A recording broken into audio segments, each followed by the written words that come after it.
Yo, what is going on? And just like that, we are back with another week of NFL action. I'm recording this on Thursday night, so I don't have my Packers jersey on. We actually don't play until Monday night, so if we get to that game, I'll wear my jersey, all that stuff. I will definitely be watching that. I am super duper excited about that. We have games this week coming up, and we are about getting ready to talk about the Raiders and the Broncos. One of the most boring, one of the biggest defensive games, I guess you could say. Maybe it wasn't boring if you like defense. One of the most defensive games we have seen all season long throughout the National Football League. Are the Broncos frauds? I don't know. We can kind of get into that in a second. But Packers, hopefully, if you see me on here talking about the game, it's because we won in a close one. Either that or I'm not talking about it because we kicked their ass. So, bad week against the Panthers last week, but I'm hoping, flash forward to the future, I'm hoping things are going to go a lot better. Let's get into this Thursday game. All right, here we go. Broncos Raiders. This game literally just ended like 15 minutes ago, and I was watching it a little bit at the gym. I didn't really watch a whole lot of this game, but the Broncos defense shines in a 3-point squeaker over the Raiders despite their offensive and special team struggles. Denver's defense bailed out the Broncos in a pretty close call against a reeling Las Vegas Raiders team. We're talking about one of the worst teams in the NFL here. Kind of concerning that they only scored 10 points, but it's maybe a success that they only allowed 7 points. I don't really know. Geno Smith got sacked 6 times. It seemed like every time I watched the game, he was sacked and on the fucking ground. That atones for the spotty performance on offense and special teams. Yeah, Broncos hold on. Field goals kind of determine the game. It is what it is. Geno Smith, yeah, man, he got fucked up. He exited the game. They had Kenny Pickett come in. He was getting roughed up all game long. AJ Cole had a blocked punt against the Raiders. His helmet literally just,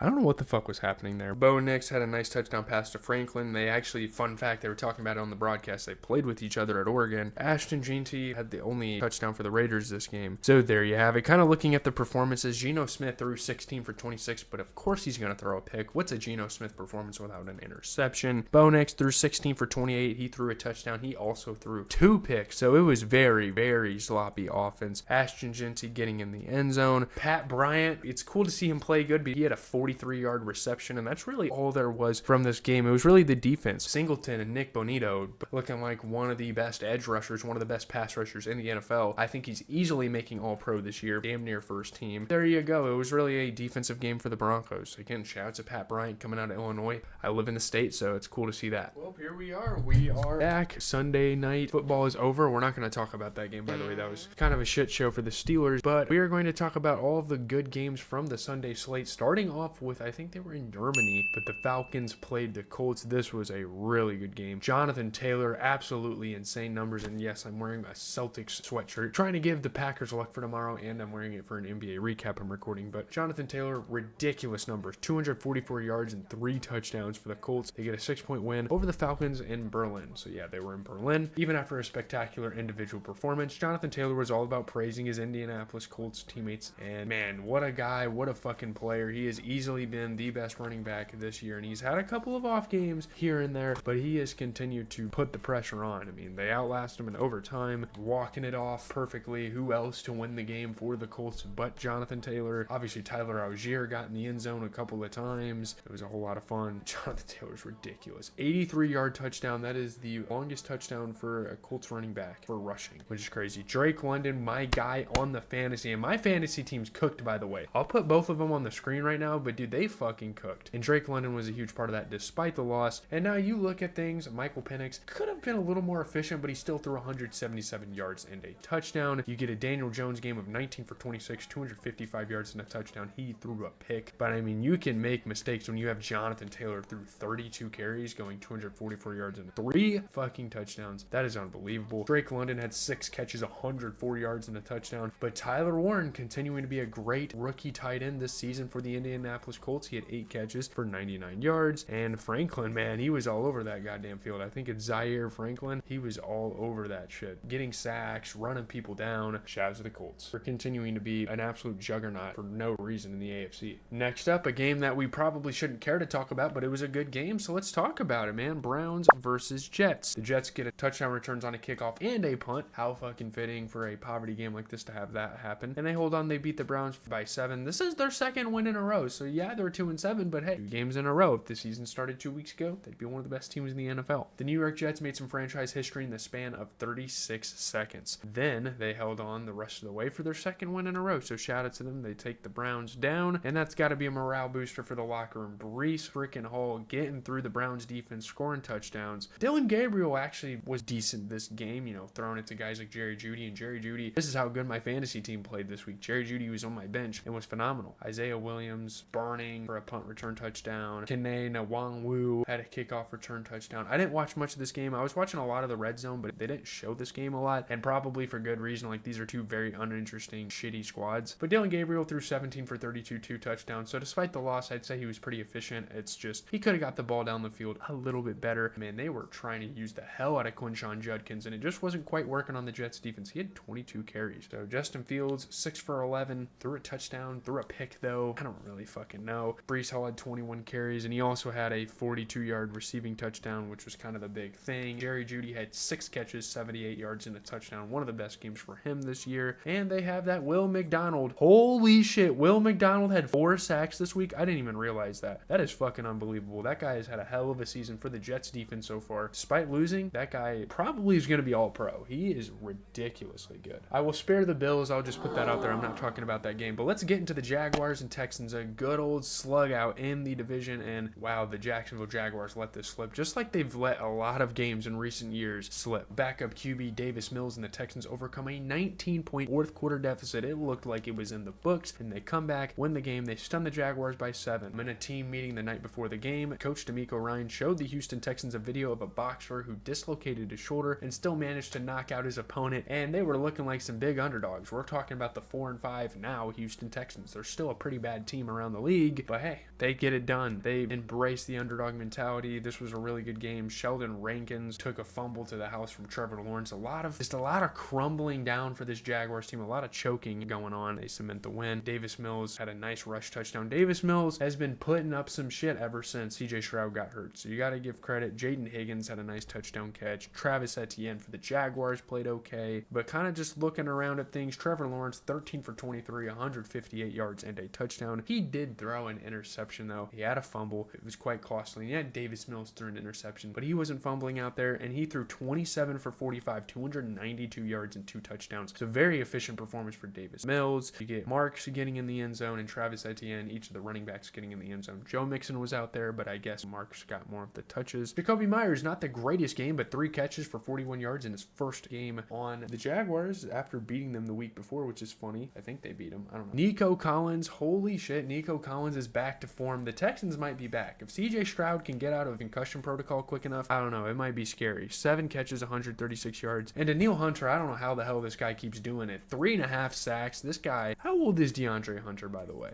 Okay, he's 31. But like, he's been in the league since he was like 20. So I don't know. Al-Shaair as well. Those guys were locking it up for the Texans this game. Shout out to them for getting the victory. New England and Tampa Bay. Man, I am very happy for the New England Patriots. Normally I wouldn't be. I didn't really like the dynasty they had with Tom Brady, but hey, this is very fun to watch. They take down the Bucks on the road. They've been winning game after game, getting it done. Trevion Henderson going down for a 69-yard touchdown. Asked the sideline if he could score. That's how much you could rub it in the faces. That's how good this goddamn offense is. You're so far ahead, and Trevion Henderson's such a fast football player. Can I score this? Like, that's crazy. Tez Johnson got a touchdown, and you know the backflip came after it. Trevion Henderson was an absolute fucking freak as the way to this game. Shout out to that guy, averaging over 11 yards a carry. Wow, what a game for this Patriots team. Stephon Diggs, insane toe tap. These guys were just on one this game. Drake May, 16 for 31, 270 yards, 2 touchdowns. He threw a pick, but when you have Trevion Henderson going 14 carries, 147 yards and 2 touchdowns, give him team of the week. And you have Mac Hollins going 6 catches, 106 yards, and you even have guys like Gibbons on the defense chasing people down. It's hard to fucking lose these games. Baker Mayfield threw 28 for 43 and 3 touchdowns. They have this running back Tucker who actually played really well, 9 catches, 53 yards. And of course, Emeka Egbuka continuing an insane rookie campaign with 6 catches, 115 yards and a touchdown. I wanted to talk about this game more. It's just so electric though that I feel like this game kind of speaks for itself, and I'm very excited actually to see what Mike Vrabel and the Patriots can do in the last 7 games of the regular season and hopefully make a playoff push, because this is looking insane for them. As of now, we only have 2 more games to talk about. Let's start with the Giants and the Bears. The Giants probably the worst road team in the NFL, and they continue to prove it here, but Caleb Williams stars. The Bears rally past the Giants. They win by 4. The Bears, gotta give them credit. This isn't the toughest opponent in the world, but they continue to find ways to beat opponents. It was a listless afternoon for the Chicago Bears up until the very end. That's when Caleb Williams and company found a way. You know, it's crumbling down. Absolute thriller. This was a really fun game. Caleb Williams, great touchdown run. Tight rope in the sideline, putting them up late. That was amazing. Jackson Dart, I do think he went into concussion protocol, and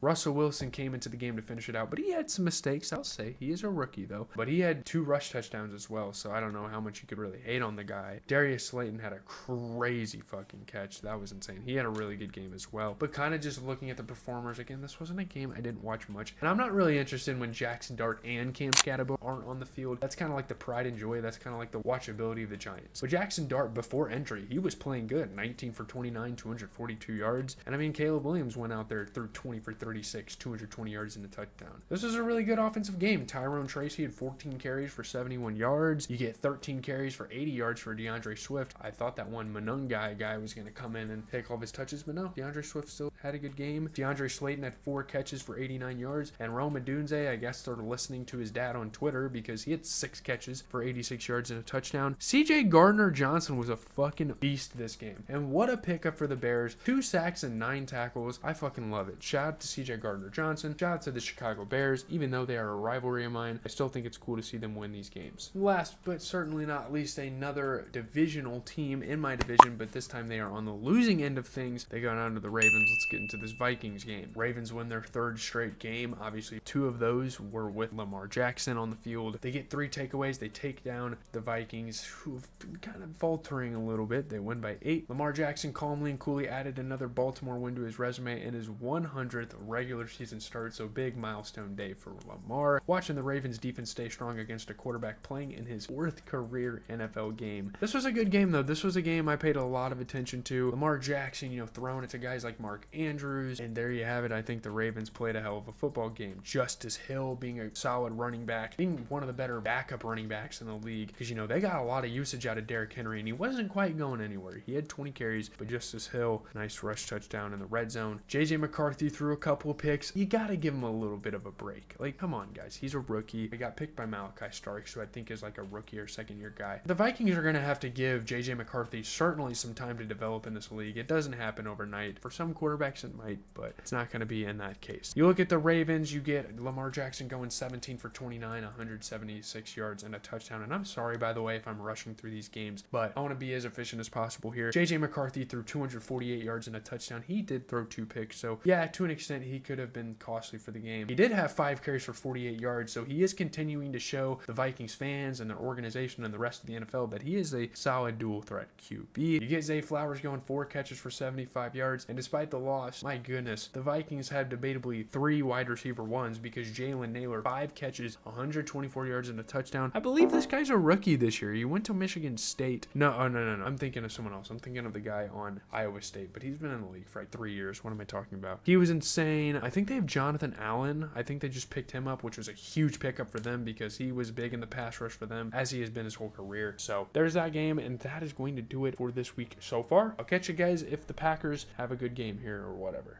Well, guys, I would put on this fucking jersey, but honestly, fuck this dumbass team, man. Honestly, fuck them. I'm done. I'm not putting that stupid... Yeah, it can stay on the fucking floor for all I care. Let's get into the Eagles in the Packers game, though. Jalen Phillips' productive Eagles debut paces a dominant defense to a 3-point win over the Packers, but the thing is, the Packers defense played well, too. You're holding one of the best offenses in the NFL to 10 points, and all your offense can muster through 60 minutes of football is a touchdown. I think it's time. I think Matt Lafleur hit the fucking door. We're done. Lafleur to the door. Jalen Phillips could sense the different mentality that a defending champion exudes as soon as the Philadelphia Eagles added him at the trade deadline. Obviously, coming off of his stint with the Miami Dolphins, that wasn't looking very hopeful, so it's great for him to actually be a part of some winning football and play like it. This game went down to the wire. I mean, obviously, we missed the potential game-tying field goal, and I would hate on Brandon McManus because, we have Lucas Havrisk, but we're in Lambeau. It's a 64-yard kick. I don't think anyone on our team could have made that. It's Matt LaFleur's fault, and maybe a combination of a little bit bit of Jordan Love this game. My God, I mean, we stopped the Eagles time and time again, kept the hopes alive, and obviously guys like Josh Jacobs, much needed touchdown late in the game, but it was just fucking disastrous after disastrous. And the second we start fucking getting things done on defense, Devontae Smith goes out there, ridiculous catch for a touchdown. I mean, what the hell? There was no winning for the Packers this game. You look at the big performers, Jalen Hurts, pretty efficient, 15 for 26, 183 yards and a touchdown. Jordan Love threw 20 for 36. Not only he couldn't get the ball down the field, partially because of play calling, partially because of decision making, not a single passing touchdown. They used Saquon Barkley a lot, 22 carries, but I think our defense shut them down pretty well. Josh Jacobs had 21 carries and a touchdown. Devontae Smith, huge game, 4 catches, 69 yards and a touchdown, that big touchdown catch. And Christian Watson, solid game, 2 catches for 45, but man, I am very frustrated with my Packers right now. I don't even know what to say. I don't want to sit here and go on a rant, but goddamn, Matt Lafleur has got to fucking go, seriously.